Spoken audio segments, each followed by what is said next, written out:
अस्सलाम वालेकुम। मेरा नाम डॉक्टर अब्बास है। आज हम डिस्कस करने जा रहे हैं जो हमारे माशरे में हेल्थ के बारे में, सेहत के बारे में कुछ मिथ्स फैली हुई हैं कि इस तरह करेंगे तो इस तरह हो जाएगा, इस तरह करेंगे तो इस तरह हो जाएगा। मैं चंद चीज़ों से पर्दा उठाता हूँ, ठीक है। बाकी आपकी मर्ज़ी, आप उसके ऊपर एक्शन लें या ना लें।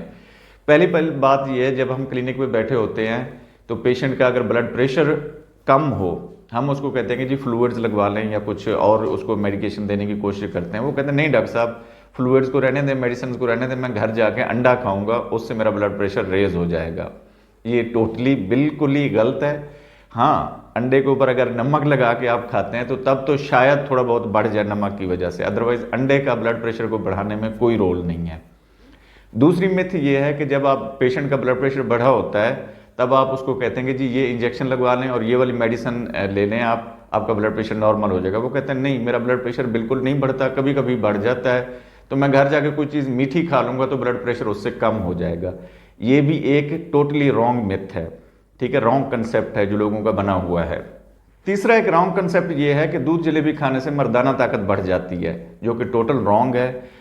जब आप दूध जलेबी खाते हैं तो दूध नीम गर्म होता है और जलेबी बहुत मीठी होती है।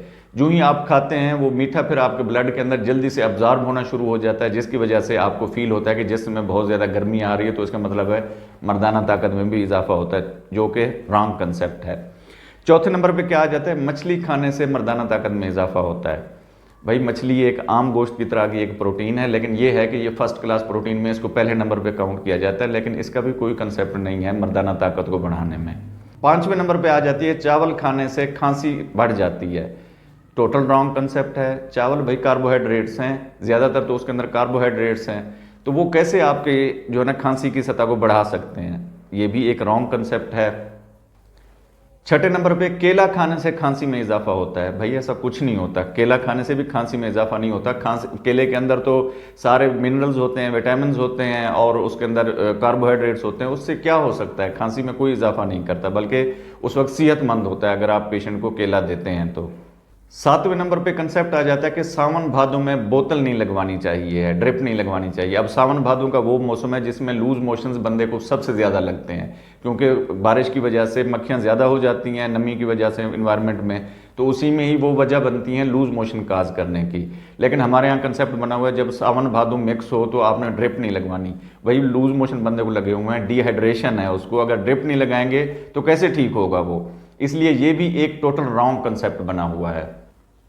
आठवें नंबर पे आ जाता है कि जी तेज बुखार में टीका नहीं लगवाना चाहिए है, जो कि एक हम ज़्यादातर फेस करते हैं। जी बच्चे का बुखार बढ़ा हुआ है या मेरा बुखार अभी बढ़ा हुआ है तो टीका तो नहीं लगाना चाहिए डॉक्टर साहब। समझा समझा के उनको थक जाते हैं, पूरी मेडिकल उनको समझानी पड़ती है कि भाई अगर इस तरह का मामला हो, जो हमारी इमरजेंसी में जाते हैं बुखार के पेशेंट, तो उनको तो वहाँ पे ड्रिपें भी लगा देते हैं, इंजेक्शन भी लगा देते हैं। अगर ये वाला प्रॉब्लम हो तो इमरजेंसी में तो हर बंदे की खुदा ना खास्ता डेथ हो जाए, तो ये भी एक रॉन्ग कंसेप्ट है। बल्कि इंकरेज करना चाहिए कि प्रवास जैसे आईवी इंजेक्शन हम लगाते हैं बुखार के अंदर, बुखार को कम करने के लिए, इसी तरह एंटीबायोटिक भी लग सकती है, कोई इशू नहीं है इसमें। बुखार के अंदर आप पेशेंट को टीका लगवा सकते हैं, कोई प्रॉब्लम नहीं है इसमें।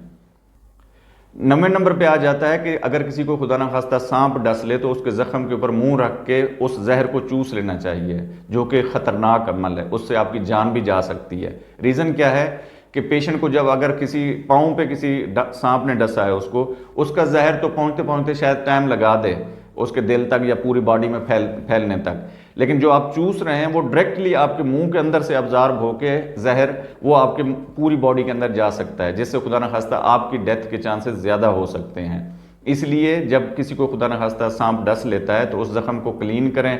हाँ, ऊपर आप उस जख्म को, अगर खुदा न खास्ता सांप ने यहाँ पे काटा है तो यहाँ पे आप टॉर्निकेट यानी कि एक टाइट से कपड़े से इसको टाइट कर दें कि जितना ब्लड को, सर्कुलेशन को हम रोक सकते हैं यहाँ तक रोक लें। आप ये कर सकते हैं, चूसने वाला काम बिल्कुल नहीं करना, उससे खुदा न खास्ता जान भी जा सकती है। 10वें नंबर पे मिथ ये है कि अगर किसी को पीलिया हो जाए, यानी पीला जरकान जिसको हम कहते हैं, वो हो जाए तो वो सब्ज पत्ते दरख्तों के अपने जिस्म के ऊपर बांध ले तो उससे जो है ना ख़त्म हो जाता है। टोटली रॉन्ग कंसेप्ट है ये।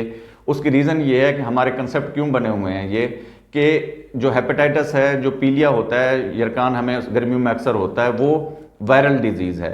अब वायरल डिजीज़ की कोई ख़ास ट्रीटमेंट नहीं होती, वो खुद ब खुद उसको आप सपोर्टिव ट्रीटमेंट देते हैं तो उसने कुछ चंद दिनों के बाद ठीक होना होता है उसने।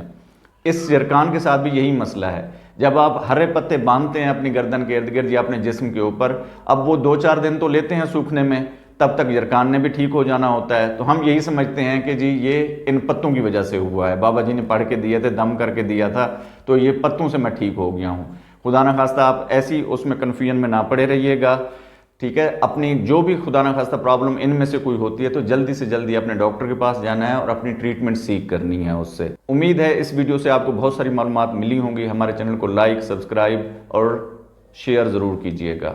शुक्रिया।